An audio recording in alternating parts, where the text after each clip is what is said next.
देवर्षि नारद जी कहते हैं कि अभी जिसने भजन भगवान का शुरू किया और पूरा नहीं हुआ, वो भ्रष्ट हो गया या शरीर छूट गया, तो कह रहे हैं वो कर्म धर्म करने वालों की गति को नहीं, वो उत्तम गति को प्राप्त होगा।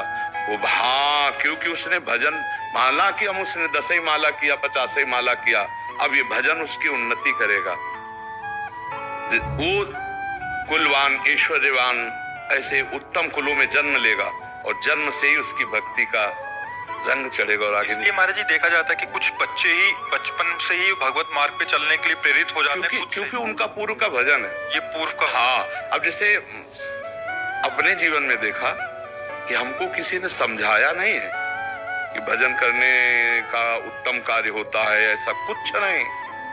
जब हम आके स्कूल से बैठते, बाहर दरवाजे के तखत रखा था, जो इसमें तखत में बैठते एकांत होते, वो एक गणित चलने लगती थी अपने आप दिमाग में, यार माँ मरेगी, पिता मरेगा, परिवार, एक कौन मेरा है, मेरा कौन, आखिरकार हमारे जीवन का लक्ष्य क्या है। एक अच्छा 5 की बात बता रहे, 10, 12, 40 तो पढ़ते ही होंगे रोज, ढेर सा। फिर हमारे मन में एकदम आया, भागो संसार से, भागो भगवान को प्राप्त करो। हम ये बताना चाहते हैं, ये कौन मुझे सिखा रहा था, क्योंकि हमारे हृदय की बात है ना, ये मुझे कौन, ये पूर्व का भजन। पूर्व में भगवत प्राप्ति नहीं हुई तो वो भजन व्यर्थ नहीं गया।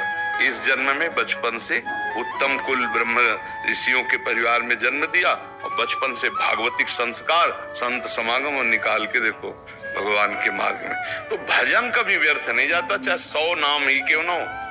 वो धर्म कर्म जैसा नहीं है, भजन कोई ऐसा नहीं, भजन अविनाशी, वो से भक्ति बीज पलटे नहीं, जो जुग जाए अनंत, ऊंच नीच कुल उपजे होए संत को संत, थोड़ा भी भजन उसका नाश नहीं होने देगा।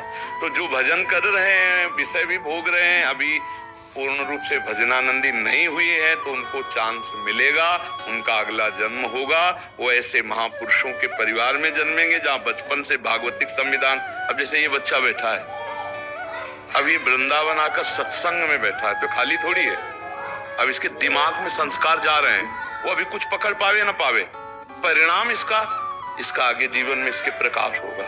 अब ये सत्संग में आया, सब बच्चे थोड़ी आ सकते हैं। अब इसका पूर्व का पुण्य है कि वृंदावन धाम में सत्संग में अपने माता पिता के संग आ गए, परिवार ऐसी जगह हुआ जो सत्संगी मिले, अब वो भी सत्संग में बैठा है।